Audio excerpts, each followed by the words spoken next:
Hi guys, welcome back to Griffin's Gaming Guides. Today we're going after another Final Fantasy VIII Remastered trophy, Tonberry, where you need to unlock the Guardian Force Tonberry. The earliest you can unlock the Guardian Force Tonberry is just after you've left Fisherman Horizon in Balam Garden.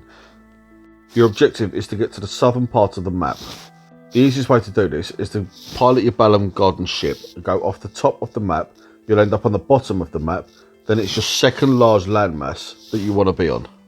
From the world map, the central ruins will look like a large diamond with a big structure going through the middle, and it will all be gold. Make sure you save before you go into this place, as a lot of enemies here can cast death, as well as there's Tonberries in here themselves. They can use something called Everyone's Grudge, which depending on how many enemies you killed, depends on how much damage it actually does to you. If you're quite late in the game, you would have already killed a fair few enemies. This can potentially one-shot you, even if you've got maximum health. Before we actually go after the Guardian Force Tonberry, you'll notice when you first enter the ruins, up in the top left corner, there's a timer counting down. That's for Odin. He's not a Guardian Force as such, he's kind of an assist in certain battles. He can randomly jump into near enough any battle and simply end the battle by cutting all your enemies in half, using an ability called Zantetsuken. One of the main reasons we're going to go after Odin, if that timer gets to 0, you're instantly evicted from the ruins. One of the key requirements you need to fulfill to unlock the Tonberry King as your Guardian Force is you can't leave the ruins. I'll go over that in a little while. Let's get Odin's puzzle done and out of the way and unlock him. Then we can go after the Tonberry King in a lot more detail. Having the Encounter None ability from Diablo would be very handy, or if you're a fan of developer assistance, simply press both of your analog sticks together. That will turn all encounters off. That will make unlocking Odin a damn sight easier, as some of the enemies that you'll come up against can one-shot you. Once you first enter the ruins, you need to go up the small staircase, then up the staircase and take a right just past the fountain, then go straight forward. This will lead you into a large building. Go up the small staircase and stand on the block. This will then transport you to the upper part of this level. From here you need to take the ladder on the left, go all the way up to the top. You will get taken off of the ladder and then you need to get back on there to go up to the highest section. Once inside, go to the back and activate the mechanism. It will light up blue. Then simply leave the area and go all the way down both ladders to the floor, where you will see a blue glowing console. Activate this console and then a staircase will appear out of the wall. Follow this staircase all the way up. Once you're at this section, look over to your left. There will be a small ladder.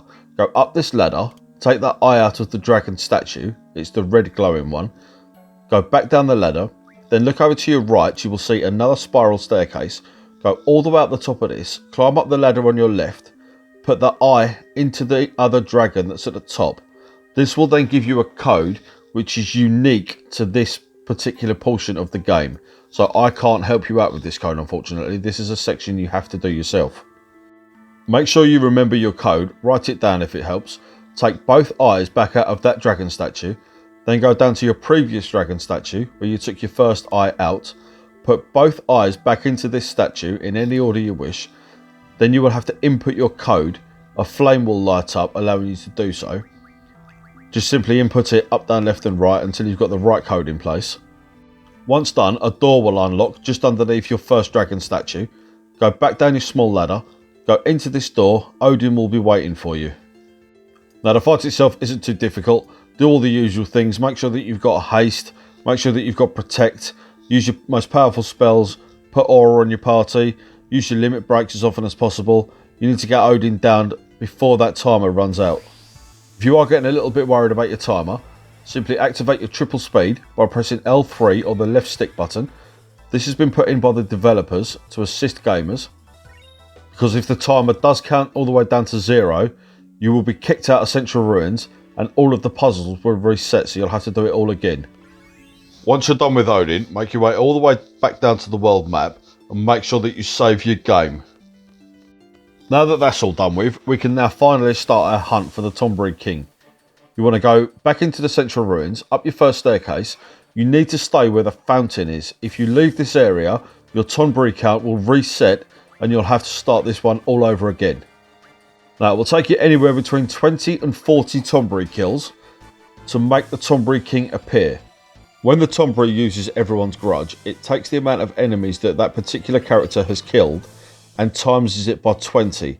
So for instance, Squall has killed 500 enemies. It will then times that 500 by 20, dealing you 10,000 damage or one-shotting you. And watch yourself with these guys.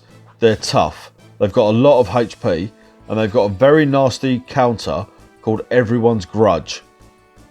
The way I found to deal with this best is to have 2 support characters and 1 main character. Make your main character as strong as possible. Equipping defensible items is pointless as Everyone's Grudge completely negates defense. It goes off of statistics rather than a damage rating. And then choose 2 low level support characters, both with the magic life equipped. For example, if you use Squall as your main character and therefore your strongest, if you use life, it will then keep you in a yellow status where you can constantly use your limit break Renzakuken. By doing so, 1 or 2 of these should be enough to down each Tonberry. Once the game decides that you've killed enough of these Tonberries, it will then automatically summon in the Tonberry King straight away. The fight itself with the Tonberry won't end, it will just simply be a continuation. The Tonberry King himself is a much easier fight than the normal one you have against the Tonberries, mainly because he doesn't walk forward and stab you. The only attack you really have to watch out for is one of his called It's Sharp. His It's Sharp attack is very similar to Everyone's Grudge, however this one multiplies your kills by 30. Meaning there's a very high chance that this will one-shot you. So make sure that you've got magic and item junctioned as usable abilities so that you can use either Phoenix Downs, life or full life magic depending on what it is you want to choose. Once you've dealt your last blow, you will then unlock the Guardian Force and the trophy or achievement Tonberry. I'd just like to say thank you very much for watching. If you like what you see, please leave a like, comment and consider subscribing. If you do subscribe, please hit the notification bell so you don't miss out on any of our future content. I hope to see you on the next one. Take care.